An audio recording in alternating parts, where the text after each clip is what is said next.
Farm Small, Farm Smart Daily is part of the Modern Grower Podcast Network. Check out some of our other shows like Carrot Cash Flow, the Growing Microgreens Podcast, and Farm Small, Farm Smart. Learn more about the shows using the link below. And obviously, like, you guys are a big operation. You've got a lot of people.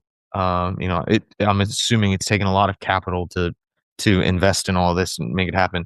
But if, say, there's and it doesn't even just have to be on the wholesale side. It can just be on the retail side, because it sounds like you guys were killing it with the retail stuff way before you started the wholesale side.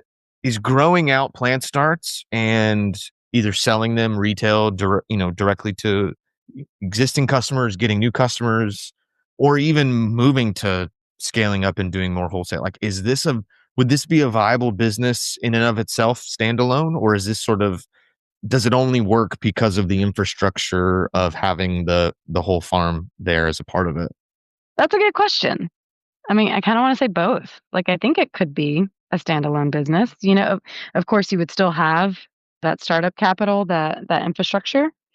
And the infrastructure we have is working for like the plant sale enterprise, whether if it's wholesale and retail, and for the farm, for the crop plant, like no matter where the transplant is ending up, like it's still being grown in the greenhouse. It's still being seeded with the vacuum seeders and then the pot filler and whatnot. So I think if folks out there were interested in having like a transplant business, I think it could be viable.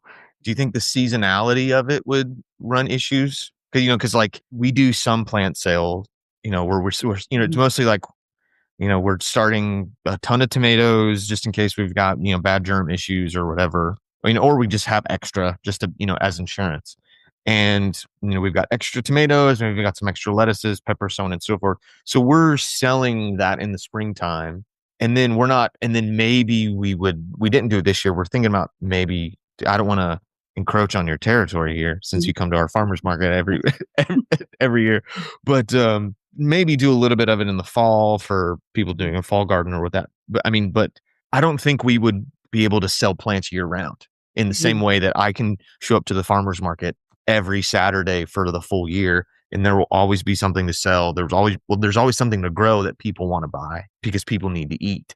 And so, do you think, is it too much of a seasonal business that it would be like, this is my full-time thing? Or is it one of those things where it's like other businesses, or even honestly, even like other larger farm enterprises, say it's a more, commodity thing where you're not generating revenue every single week, but it is sort of these large seasonal chunks throughout the year. Do you still think that would, I guess theoretically, if you were generating enough revenue in those, 2 or 3 big chunks in the season, it could potentially carry you through if it was like your full-time thing? But then, what would you be doing in July if you're, I don't know, sanitizing your greenhouse? Oh yeah. There you go. Yeah, no, I hear what you're saying. I do think there are peaks to the sales and some times of the year where it's a little bit slower, but I also feel like I've got some ideas up my sleeve. Like I do, there is like a personal like goal of like, how can we keep these greenhouses like either busy or filled or something? How can I maximize them? But I do like that summer break so that I can clean everything. And then we do some cleaning, a little bit of cleaning in the winter too. So it's really not that different in a way where, I'm looking at empty beds and thinking like, oh, like I really hate having empty beds. Like that's potential revenue right there, and it's like, but at the same time, we're like, oh, I really like having this time in the wintertime where things are slowed down and I'm not having to run and gun. So sort of that seasonality, it's still there.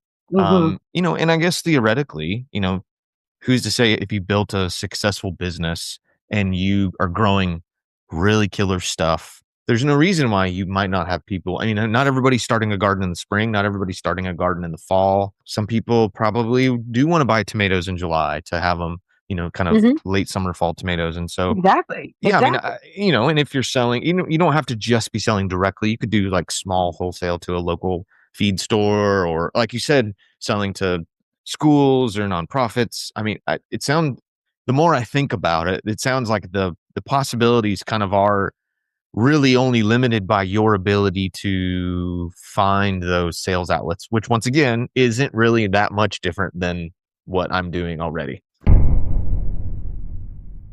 Hello, growers. Say goodbye to heavy sandbags and hello to Modern Growers Quick Hoops Low Tunnels. Protect your plants from pests, wind, rain, and frost without the hassle of sandbags or flimsy hoops. Our patented design eliminates the need for clamps and ropes, while the unique wire system keeps covers secure yet easily accessible.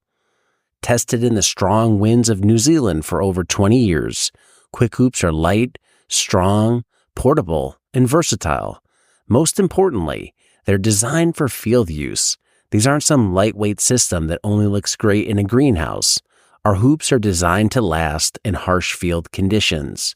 Use them with any covering to grow year-round and safeguard your crops. Shade cloth, frost blanket, insect net, clear poly, no problem. Quick Hoops can handle them. Get Quick Hoops today at shop.moderngrower.co and protect your crops for years to come.